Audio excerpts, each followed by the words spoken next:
Students, today we are going to discuss about a monopolistic competition. Imperfectல monopoly பார்த்திருந்தோம். இப்போ அடுத்து monopolistic competition. In this market, there are many firms selling differentiated product. Monopolyல பார்த்தோன்னா single seller, unique product பார்த்திருந்தோம். Here, அப்புறம் perfect competition, large number of sellers, homogeneous product பார்த்திருந்தோம். இந்த monopolistic பார்த்தோன்னா many firms differentiated product. There is a competition which is keen, though not perfect, among many firms making a very similar products. நிறைய firms இருக்கு. Suppose இப்போ இங்கே examples கொடுத்துருக்காங்க இல்லையா, tooth paste, bathing soap, இதெல்லாம் டூத் பேஸ்ட்டில் பார்த்தீங்கன்னா ஒரு 100 வெரைட்டிஸாவது இருக்கும். ஜஸ்ட் கிளீனிங் த டீத், அதுக்கு இத்தனை பேஸ்ட்டு தேவையா? சரி பார்க்கலாம். No firm can have any perceptible influence on the price output policies of the other sellers, nor can it be influenced much by their actions. ஒரு ஃபார்மால் இன்னொரு ஃபார்ம் எந்த காரணத்தை கொண்டு என்னவாக போகிறதில்ல, அஃபெக்ட் ஆக போகிறதில்ல. அவங்களோட பாலிசிஸ் வேறு, other firms policies differ from one another. Thus the monopolistic competition refers to competition among large number of sellers producing clothes. எல்லாமே சோப்பு தான். Lux soap, Dove soap, power soap, Cinthol, அந்த மாதிரி எல்லாமே சோப்பு தான். But not perfect substitute for each other. Every soap is differ from one another. ஏன்னா ஒவ்வொருல அந்த ingredients இருக்கும் இல்லையா, அது வேரி ஆகும். அதே மாதிரி க்ளோஸ்அப், பெப்சடண்ட், அந்த மாதிரி வெரைட்டி டூத் பேஸ்ட் இருக்கும். அந்த இப்போ கோல்கேட் பார்த்தோன்னா கோல்கேட்லேயே நம்பர் ஆஃப் வெரைட்டிஸ் இருக்குது. ஏன்னா ஒவ்வொன்றிலையும் அந்த இன்க்ரீடியன்ட்ஸ் சேர்க்குறது வந்து டிஃபராக இருக்கும். அதனால தான் எல்லாமே producing close but not a perfect சப்ஸ்டியூட்னு சொல்லியிருக்கிறாங்க. ஃபீச்சர்ஸ் ஆஃப் மோனோபோலிஸ்டிக் காம்படிஷன்ஸ் என்னென்ன ஃபீச்சர்ஸ்னு பாருங்கள். There are a large number of buyers and sellers in the competitions. Firms under monopolistic competition are price makers. Perfect competitionல price taker பார்த்துருந்தா, மோனோபோலிஸ்டிக்கெலாம் யார்? Price makers. ஏன்னா அவங்க நிறைய ப்ராஃபிட் ஏர்ன் பண்ணுறவங்க, அதனால். And firms produce differentiated product, மேலே பார்த்துருந்தோம் இல்லையா. That is why it is called the differentiated product is a key element in monopolistic competition. And the entry and exit of firms are free, no restriction. But in monopoly, restriction to entry. Firms compete with each other by incurring selling cost or expenditure on sales promotion of their product. எப்போ போட்டி நடக்குன்னா, அவங்க எவ்வளோ காஸ்ட்டில் produce பண்ணுறாங்க, எவ்வளோ செலவாகுது, அந்த sales பண்ணுறதுக்கு எவ்வளோ ஸ்பெண்ட் பண்ணுறாங்க, how much they are spending for selling their product, இதில் தான் அவங்க வேரி ஆகிறாங்க, காம்படிஷன் வருது. And non-price competition is an essential part of the monopolistic competition. A firm can follow independent price policy. Each firm can follow separate price policy. They are not dependent on others. Under this monopolistic competition, how price and output are determined அப்படின்னு பார்க்கலாமா. Like it is a மோனோபொலியில் price and output determination பார்த்துட்டு அதே மாதிரி தான் இங்கே இருக்கும். The condition for equilibrium is MC equal to MR and MC curve cuts MR curve from below. ரெண்டு கண்டிஷன் அந்த பர்ஃபெக்ட் காம்படிஷன்லேயே படிச்சிருந்தோம் அதுக்கு முன்னாடியே. So MC is less then marginal ரெவன்யூவோட மார்ஜினல் காஸ்ட் கம்மியாக இருக்கிற வரை என்ன செஞ்சுட்டே போவாங்க, the producer can produce more, அப்போ ப்ராஃபிட் கிடச்சிட்டே இருக்கும். It is a find profitable to expand their output. Under monopolistic competition, demand curve is downward sloping. அந்த AR curve தான் demand curve பார்த்துருந்தல, அதுதான். And there are close substitutes and the demand curve is fairly elastic. Under monopolistic competition, different firms produce different varieties of the product and sell them at different prices. So each firm under monopolistic competition seeks to achieve what? Equilibrium. எதெல்லாம் பார்த்தீங்கன்னா price and output, product adjustment and selling cost adjustment, இதெல்லாம் பண்ணினதுனால ஒவ்வொரு ஃபார்மே என்ன பண்ணிக்கிறாங்க, equilibrium achieve பண்ணுவாங்க இந்த maximum ப்ராஃபிட்டில். How price output determine under short run equilibrium பார்த்தோன்னா, in X axis quantity measured, Y axis average revenue, average cost, marginal revenue, marginal cost எல்லாம் மீன் பண்ணியிருக்கிறாங்க. அண்ட் எஸ்எம்சின்றது short run marginal cost, SAC short run average cost. Downward sloping AR curve தான், demand கவாகவும் இருக்குது. அடுத்து MR curve lies below the AR curve. Equilibrium எங்கே நடக்கும்? MC cuts MR curve, அந்த பாயிண்ட் தான் ஈக்குலிபிரியம் பாயிண்ட். செகண்ட் கண்டிஷன் என்ன? MC curve cuts MR curve from below. This is what equilibrium. Here the profit area அவன் எவ்வளோ produce பண்ணுறான்னா ஓபிக்யூஎம் அளவுக்கு produce பண்ணுறாங்க. காஸ்ட் எவ்வளோ நடக்குதுன்னா SRMQ. So profit area PQSR. ஏன்னா காஸ்ட்டை விட ரெவன்யூ என்னவாக இருக்குது? அதிகமாக இருக்குது. The profit maximization where MC equal to MR. அங்கே பார்த்துறதுல ஓஎம் ஈக்குலிபிரியம் அவுட்புட், ஓபின்ற ப்ரைஸு, எவ்வளோ ரெவன்யூ கிடைக்குது? ஓஎம் கியூபி, காஸ்ட் வந்து OMRS, then the total profit பார்த்தீங்கன்னா PQRS. This is what super normal profit in short run. Long ரனில் என்ன profit மட்டும்தான் இருக்கும்? நார்மல் ப்ராஃபிட் மட்டும்தான் இருக்கும். Under differing revenue and different cost condition, the monopolistic competitive firms may incur a loss. இந்த area cost என்னவா இருக்குது? ரெவன்யூவோட அதிகமாக இருக்குது. ஓஎம்கேஎல் அளவுக்கு என்ன செய்கிறாங்கன்னா ப்ரொடியூஸ் பண்ணுறாங்க. டோட்டல் காஸ்ட் அண்ட் ஓபிக்யூஎம்ன்றது total cost of the firm. இந்த ஓஎம் அவுட்புட்டில் ஓபி ப்ரைஸில் எவ்வளோ ப்ரொடியூஸ் பண்ணுறாங்கன்னா, இந்த அவுட்புட்டில் ஓஎம்எல்கே காஸ்ட்டு அண்ட் ஓஎம்கியூபி அளவுக்கு ரெவன்யூ. ஸோ ரெவன்யூவோட காஸ்ட் அதிகமாக இருக்கிறதுனால அந்த பிக்யூஎல்கேன்றது லாஸ் ஏரியா இந்த ஷார்ட் ரன். இதுதான் average revenue and MR revenue curves are fairly elastic. The equilibrium E where MC equal to MR condition and MC cuts MR curve from below, and the equilibrium output OM and price is OP, OM and OP. So the total revenue of firm is OMQP and total cost OMLK. The total loss PQLK. Then the firm incur loss in the short run. இந்த area தான் loss area. அடுத்து long ரனில் எப்படி equilibrium achieve பண்ணுறாங்க? இந்த long run the firm under monopolistic competition mean super normal profit. Short ரனில் அடுத்து normal profit, super normal profit and loss in the short run. But இந்த long run the firm new firm entry ஆகும், existing firms வந்து வெளியில் போகும். அப்போ இப்படி இந்த என்ட்ரி அண்ட் எக்ஸிட் மாறி மாறி நடக்கிறதுனால இந்த long run the firm earn only normal profit. இதுதான் அந்த ஏரியா. ரெவன்யூ ஆவரேஜ் காஸ்ட் என்னவாக இருக்கும்? ஈக்குவலாக இருக்கும். அதனால் they firm earn only normal profit. இந்த long run average revenue curve is a more elastic இருக்கா? ஷார்ட் ரனை விட மோர் எலாஸ்டிக்காக இருக்குது. ஷார்ட் ரனில் பார்த்தீங்கன்னா இங்கே கொஞ்சம் இப்படி இறங்கியிருக்கும். More elastic or flatter because plenty of substitutes are available, hence the firms will earn only normal profit. There are two conditions. MC equal to MR under short run equilibrium, MC equal to MR and AC equal to A under long run equilibrium.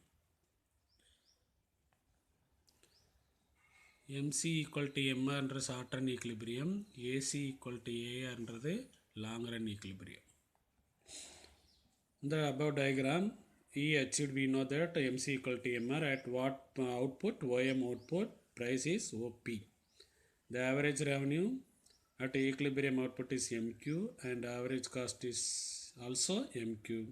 Thus in the long run under monopolistic competition there is equilibrium where AR equal to AC and MC equal to MR.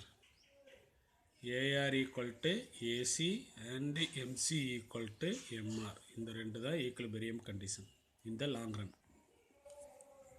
So the firms earn normal profit. AR is tangent to long run average cost at point Q. அந்த இடம் தான் equilibrium சொல்லி பார்த்துருந்தோம். அடுத்து இந்த monopolistic காம்படிஷனில் என்ன waste ஆகுது? ஃபஸ்ட்டு வேஸ்ட்டு பார்த்தோன்னா ஐடியல் கெப்பாசிட்டி. இந்த லாங் ரனில் பார்த்தோன்னா மோனோபாலிஸ்டிக் காம்படிஷனில் இந்த காம்படிஷன் ரீசனுக்காக ஃபஸ்ட் ஐடியல் கெப்பாசிட்டி என்னென்னு தெரிஞ்சுக்கோ. The difference between optimum output that can be produced and actual output produced by the firm. எவ்வளோ ப்ரொடியூஸ் 100 ப்ரொடியூஸ் பண்ணு சொல்லிட்டு இருக்கும், ஆனால் ஆக்சுவலாக 70 80 90 தான் ப்ரொடியூஸ் பண்ணியிருப்பாங்க. அந்த ரிமைனிங் 10 ப்ரொடியூஸ் பண்ணாமல் இருப்பாங்க இல்லையா, that is what ideal capacity. 100 unit produce பண்ணுற ஃபேர்மு 90 தான் ப்ரொடியூஸ் பண்ணியிருக்கு, மிச்சம் 10 வந்து வேஸ்ட் பண்ணிட்டாங்க. In the long run, a monopolist firm produce deliberately output which is less than the optimum. அவங்க ப்ரொடியூஸ் பண்ணுற அளவுக்கு கம்மியாக ப்ரொடியூஸ் பண்ணதுனால அங்கே மினிமம் காஸ்ட் என்னவாக இருக்குன்னா ஆவரேஜ் காஸ்ட் வந்து மினிமமாக இருக்குது. This is done mainly to create what artificial and rise in price. இப்போ ரீசெண்டாக கூட ஆனியன் ப்ரைஸ் என்னவாகிட்டுருக்கு, இன்க்ரீஸ் ஆகிட்டு இருக்குல்ல, இந்த மாதிரி சுச்சுவேஷன் தான். This leads to what excess capacity. அதனால் என்ன நடக்குன்னா அன்எம்ப்ளாய்மெண்ட்டில் வர்றதுக்கான சான்சஸ் இருக்குது. அன்யூஸ்டு கெப்பாசிட்டி ஓஎஃப் அளவுக்கு ப்ரொடியூஸ் பண்ணலாம், ஆனால் ஓஎம் அளவு மட்டும்தான் ப்ரொடியூஸ் பண்ணியிருக்காங்க. இந்த ரிசோர்ஸ் எல்லாம் என்னவாயிருச்சுன்னா வேஸ்ட் ஆயிடுச்சு. அந்த ஓஎஃப் அளவுக்கு ப்ரொடியூஸ் பண்ணியிருந்தாங்கன்னா, எம்எஃப்பை தாண்டி ப்ரொடியூஸ் பண்ணியிருந்தாங்கன்னா, ஸோ நிறையா குட்ஸு கிடைக்கும் அட் சீப் ப்ரைஸில். ஆனால் இங்கே மோனோபாலிஸ்டிக் காம்படிஷன் என்ன நினைப்பாங்க, மேக்ஸிமம் ப்ராஃபிட் ஏர்ன் பண்ணணும் இல்லையா, ஸோ ஓஎம்மோட நிறுத்திக்கிட்டாங்க. அடுத்து அன்எம்ப்ளாய்மெண்ட். மோனோபாலிஸ்டிக் காம்படிஷனில் ஆப்டிமம்க்கு கம்மியாக தான் ப்ரொடியூஸ் பண்ணுறதுனால என்ன ஆகுதுன்னா ப்ரொடக்டிவ் கெப்பாசிட்டியில் யூஸ் பண்ணாமே இருக்குது. This is leads to what unemployment, even human resource. அடுத்து அட்வர்டைஸ்மெண்ட். நம்பர் ஆஃப் ஃபர்ம்ஸ் அதிகமாக இருக்கனால ஒருத்தர் என்ன செய்வாங்க, கம்பீட் பண்ணி அவங்களோட குட்ஸை சேல்ஸ் பண்ணுறக்க நிறைய அட்வர்டைஸ்மெண்ட் பண்ணுவாங்க. Which leads to high cost to the consumer. அந்த செலவெல்லாம் யார் தலையில் கட்டிடுவாங்கன்னா கஸ்டமர்ஸ் தலையில் தான் கட்டிடுவாங்க. அண்ட் ஆல்சோ அட்வர்டைஸ்மெண்ட்டில் காட்டுறதுல என்னது, சீட் பண்ணுறதுக்காக தான். Cheat the consumer by giving false information about the product. This is also waste in monopolistic competition. அடுத்து too many varieties of goods. பார்த்தீங்கன்னா முன்னாடி அந்த பேஸ்ட்டு சோப்பெல்லாம் பார்த்தீங்கன்னா ஒரு பேஸ்ட் இருந்தால் போதும், பல்வேளைக்கிலோ ஒரு சோப்பு இருந்தால் குளிச்சுக்கலாம். இதுக்காக 100 சோப்பு 100 பேஸ்ட்டெல்லாம் தேவையில்லாத தான். ஸோ அங்கே என்ன நடக்குதுன்னா waste monopolistic competition. The goods differ in size, shape, style and color. Reasonable number of varieties இருந்துச்சுன்னா நிறையா ப்ரொடியூஸ் பண்ணி நிறையா ப்ராஃபிட் ஏர்ன் பண்ணலாம், காஸ்ட்டு கம்மியாக இருக்குது. பட் ஃபியூ வெரைட்டிஸ் ப்ரொடியூஸ் பண்ணும்போது காஸ்ட் அதிகமாகும், ப்ராஃபிட்டும் கம்மியாக கிடைக்கும். instead of producing large quantity of large varieties with small quantity.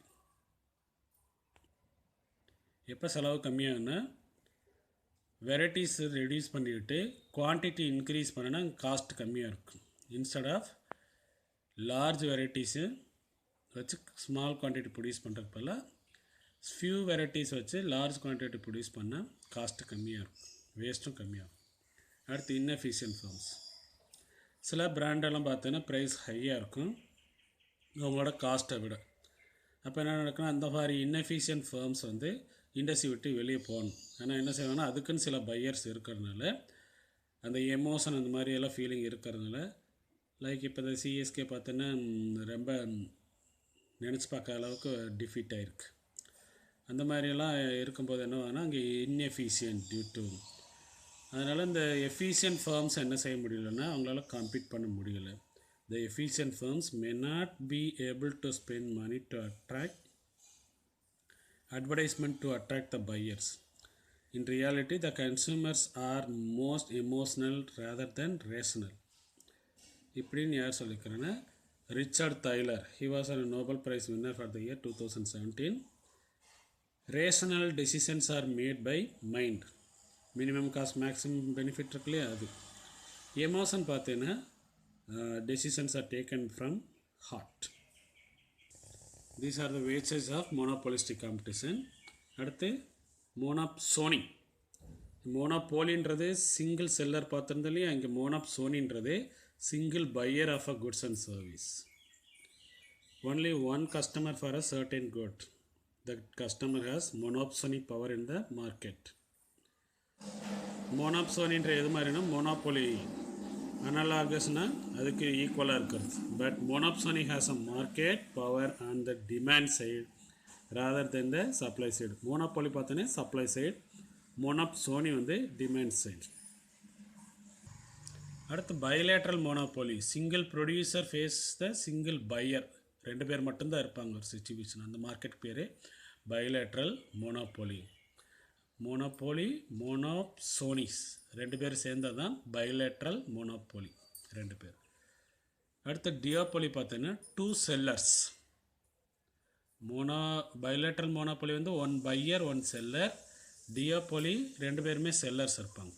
It's a theory of oligopoly. Both sellers are completely independent and no agreement exist between them. ரெண்டு பேருமே தனித்தனியாக தான் இருப்பாங்க. ஆனால் ஒரு சில இதில் ரெண்டு பேர் ஒன்று சேர்ந்துக்குறாங்க. Even though they are independent, a change in price and output of one will affect the other. இதில் ஒன்று சேர்ந்துக்குறாங்க. And they may set a chain of reaction. ஒருத்தன் ப்ரைஸ் கம்மி பண்ணால் அவனை ஃபாலோ பண்ணி இன்னொருத்தனை ப்ரைஸை கம்மி பண்ணும். A seller may however assume that his rivalனா competitor is unaffected by the he does.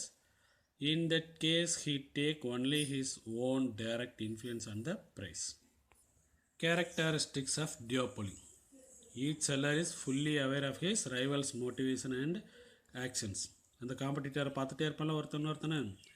And both sellers may collude join பண்ணிக்கிறாங்க இந்த சேல் ஆஃப் அ கமாடிட்டி அதில் மட்டும். அண்டு ரெண்டு பேருமே எதில் இன்வால்வ் ஆகணும்? Cut throat competition. ஒருத்தனை ஏமாத்திர நம்ப வைக்கிற மாதிரி நம்ப வச்சு கழுத்து இருக்குது அது. And there is no product differentiation. Both sellers are producing same product and they fix a price for their product with the view of maximizing their profit. Next market பார்த்தோம், last market oligopoly. This is a market situation. There are few firms selling homogeneous and differentiated. ரெண்டு ப்ராடக்ட்மே produce பண்ணுவாங்க.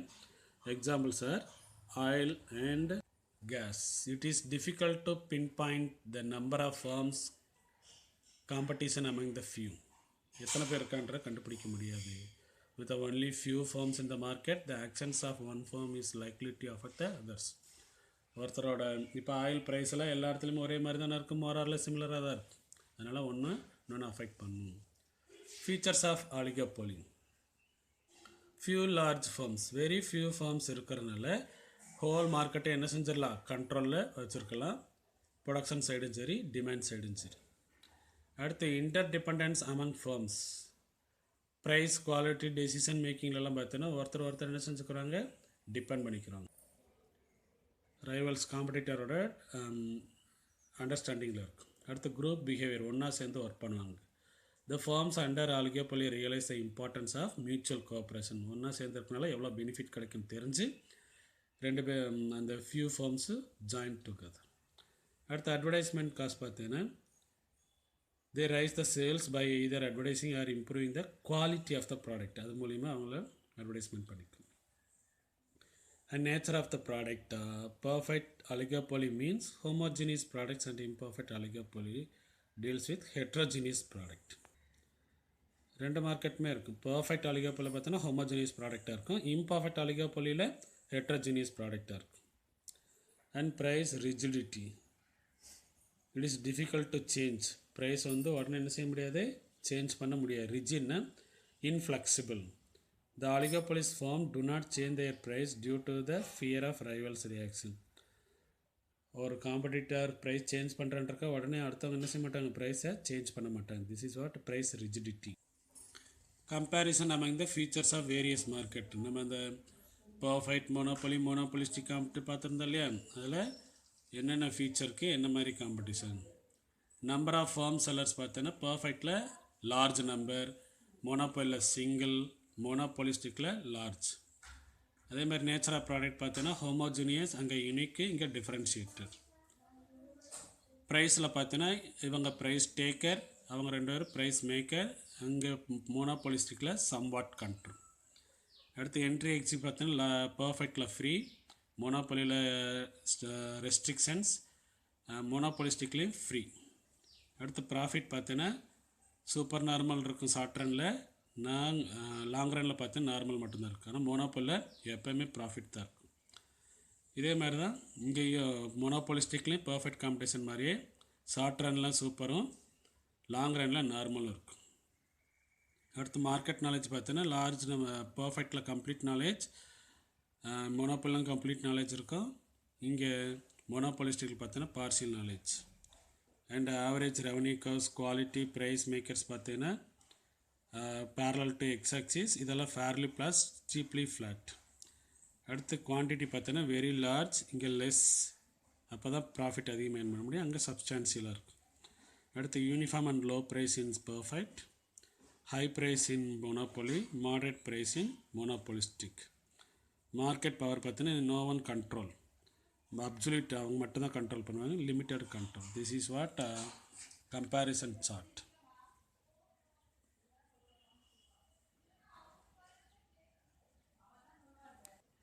இந்த லெசனில் நம்ம என்னெல்லாம் படிச்சிருக்கோன்னா different markets and perfect competition, imperfect market, இம்பர்ஃபெக்டில் monopoly, monopolistic, duopoly, monopsony, bilateral monopoly, oligopoly, இதெல்லாம் பார்த்துருக்குறோம். அப்புறம் எப்படி லாங் ரனில் நார்மல் ப்ராஃபிட் ஏர்ன் பண்ணுறாங்க, ஷார்ட் ரனில் சூப்பர் நார்மல் ப்ராஃபிட் ஏர்ன் பண்ணுறாங்க.